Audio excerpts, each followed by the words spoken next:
Kasunod ng pagbibitiw ni Vice President Sara Duterte bilang Education Secretary at Co-Vice Chairperson ng NTF-ELCAC, tanong ngayon ng marami, buo pa ba ang unity team nila ni Pangulong Bongbong Marcos? Matatandaang nabalot ng kontrobersya ang pag-alis noon ni Duterte sa Partidong Lakas CMD, pati ang ugnayan nila ni First Lady Liza Araneta Marcos. Walang ibinigay na rason ang Vice Presidente kung bakit siya nag-resign na epektibo sa July 19, ilang araw bago ang ikatlong State of the Nation address si Pangulong Marcos. May unang balita, si Rafi Tima.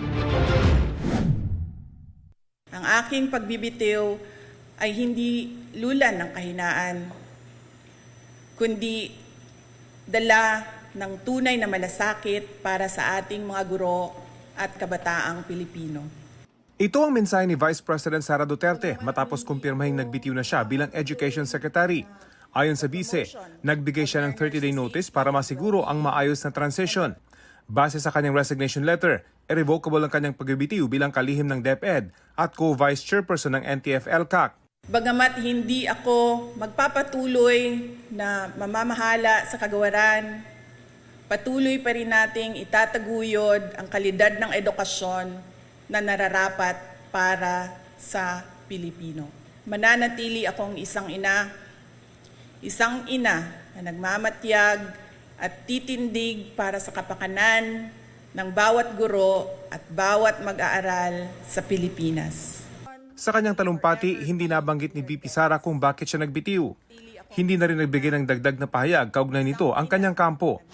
Ayon sa Presidential Communications Office, tinanggap na ni Pangulong Bongbong Marcos ang resignation ni VP Sara. Si ACT Teachers Party List Representative Franz Castro ikinatuwa ang pagbibitiw ng bise. Sana lang daw ay maaga niya itong ginawa para nakapaglagay ng DepEd Secretary na galing talaga sa sektor ng edukasyon at alam ang kanyang ginagawa. Sabi ni Teachers Dignity Coalition Chairperson Benjo Basas, sana hindi politiko ang susunod na kalihim. Nangihinayang naman daw si Willie Rodriguez, ang National President ng PTA Philippines. Marami na raw kasi silang nakasala na gagawin at proposals.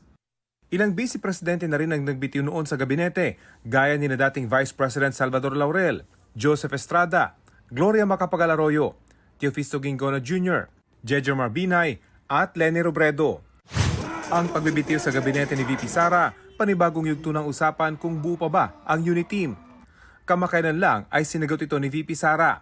Ang unit team was the tandem during the 2022 elections and then tandem of Bongbong Sara during the 2022 elections. And then human ang elections, naidaog nami